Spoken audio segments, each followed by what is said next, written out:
afternoon.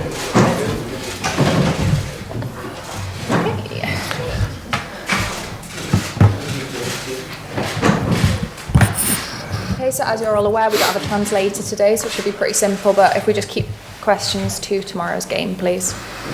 Steve, how's your squad looking for this? Yeah, really good. Borna's done the majority of yesterday's session, and he's obviously come through to this morning's session, so he's available for selection tomorrow. So that's the only added name to as it was. In terms of your team's performances over the last couple of seasons, some of your best performances have come in this competition. Is there a thought that a good performance tomorrow could almost help you get your mojo back in the bigger picture of things as well? Yeah, I hope so.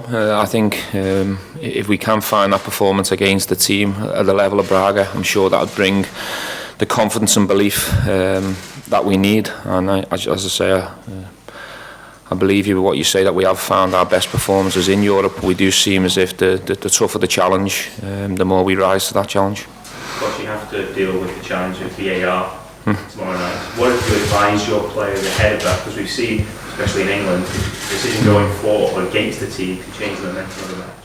Yeah, we had a meeting here a few weeks back where a couple of the Scottish referees came in and explained the rules of VAR, what the referees and UEFA are looking for and what they're prepared to clamp down on. We obviously have echoed that meeting to the players and made it nice and clear. So the players are well aware of what to do and how to act in certain situations, but it will be slightly different than what we're used to. So, you know, everyone has to be ready for that experience, staff included. I was going to say, it's part of the challenge. If something does go against you, you don't let it knock you off your stride and lose any momentum you may have. I think the most important thing that come out of it was to keep playing. You know, there's certain situations where a flag can go up or a flag can stay down, and in normal situations that might lead you to stop or wait. So it's important that we make sure we play right till the very end. It's important that we don't use any kind of gesture of VAR or try and crowd around the referee or go towards the monitor. They've made that very clear that they will act in that situation and dish yellow cards out. So the players are well aware, and we've made it nice and clear. But one thing's for sure, we're going to have to be careful and make sure that we behave and we're very disciplined during the game over both legs. Change your mindset at all on the touchline? If a goal goes in, you might be a bit more tempted to celebrate. It's easier said than done. You know, I normally go off the crowd reaction, or when you get close to the goal, it is one of them things that it can kill the moment, if you like, if a goal's chalked off. So yeah, maybe it might make me a bit more calmer on the side, but that's not a bad thing, is it? Do you think it's something still get improvements to be made on it, and how it works, and the more controversies that have been done? Yeah, well, I think the UEFA version is slightly different than what they've been using down south as well. I think the good thing from our point of view is that they're going to do everything they can to improve it and make it better. I read something, well, I actually watched something Arsene Wenger said recently what he's trying to introduce, so I'm sure as time goes by, the version that is now will improve and get better, and it will become a more enjoyable thing, because there is large parts of VAR that have been really accurate and made the game a lot more fair. I think what everyone wants is to make it more of a better spectacle for supporters and people in the moment who are paying good money to watch these games, that, you know, the buzz and the euphoria of a goal is not taken away. So I'm sure they'll get there in time. Just the nature of football, but no matter what, decisions are always going to be contentious. Well, I think if we're looking at the main things in the game, and VAR is not used for everything, and there's not too many delays, I'm all for it. If it improves the game and makes it more fair, and you get the real important decisions that make the game a lot fairer, I'm all for it. But I'm not all for the stop-start and ruining the rhythm and the speed of a game, because I think that's the reason why we all love it.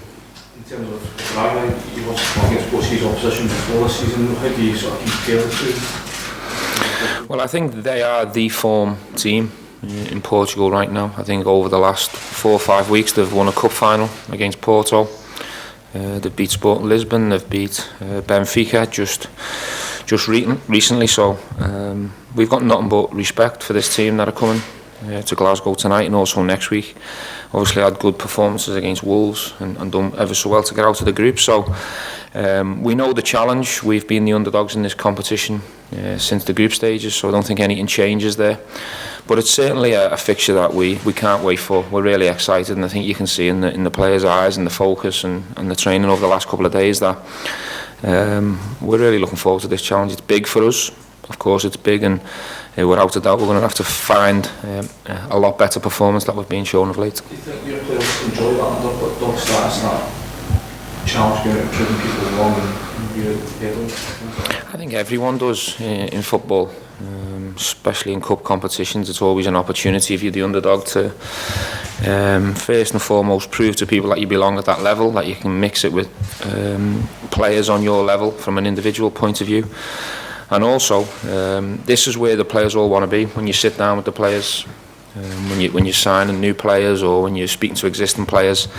They all want to experience the opportunity to play for Rangers at European level. It'll be a packed house. I'm really looking forward to seeing what performance the crowd bring, because they can be a huge help for us tomorrow.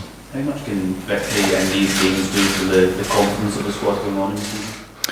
Yeah, I think I answered that question before. If we can find that performance that gets us a real positive result, that sets us up nicely for the second leg, I'm sure we'll be feeling an awful lot better about ourselves.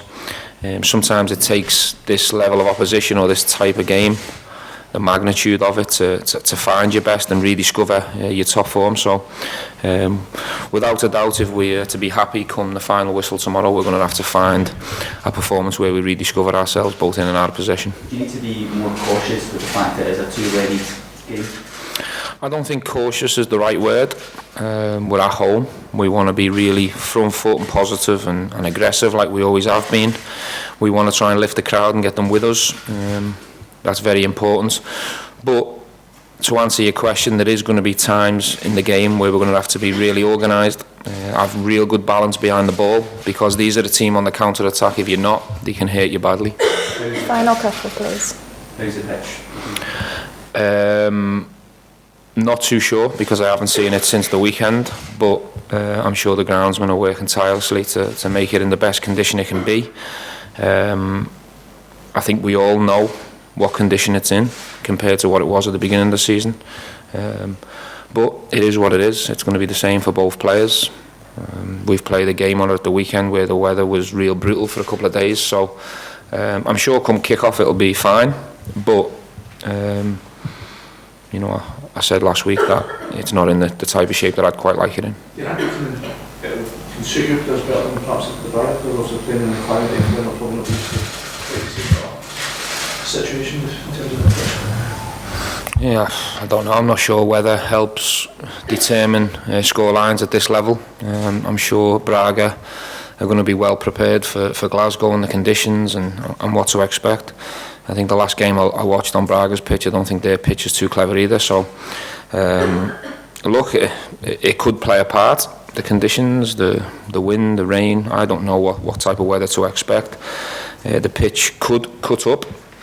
So it is important that we do take them things into consideration, but I don't think it'll have a major impact in the final score. Okay. Final question. Is that the discussion you had with the club? Sorry? Braga aren't training at the pitch tonight. Is that a discussion that you had with the club? No, well, I think for both sets of players and both clubs, we want to protect the pitch and have it in the best possible shape it can be in. I don't think a training session in the rain tonight would help that situation. We had a very similar situation. I think it was help me out here, was it Vienna, where we were told to keep off the pitch last year. So it's not a tactic from us. If the pitch was in great condition, we'd more than welcome Braga to go and use it, but I think they're going to use the facilities here to make sure that they can train and prepare properly. But it's not a good idea for both clubs for someone to train on tonight because of the game on it at the weekend. Mark, did you have one last question? Just once, if you would indulge, tick one box for as you wait for press conference. If the, I mentioned briefly at the weekend, but we haven't asked you, if the Man City punishments are upheld, how would you feel as somebody who could against that team? I've got nothing to say on that matter. I said what I needed to say at the weekend. I'm looking at it to see how it develops with interest, because obviously I was heavily involved in the season that's in question. as we stand right now, I'll say it again, what I said at the weekend, Manchester City are champions. We were runners-up. That's life right now. If that changes, then I'll have something further to say. Okay, thank you. Thank you. That wasn't about Rangers, was it? Am I coming out? Yeah, you're coming out. Yeah, thanks a lot.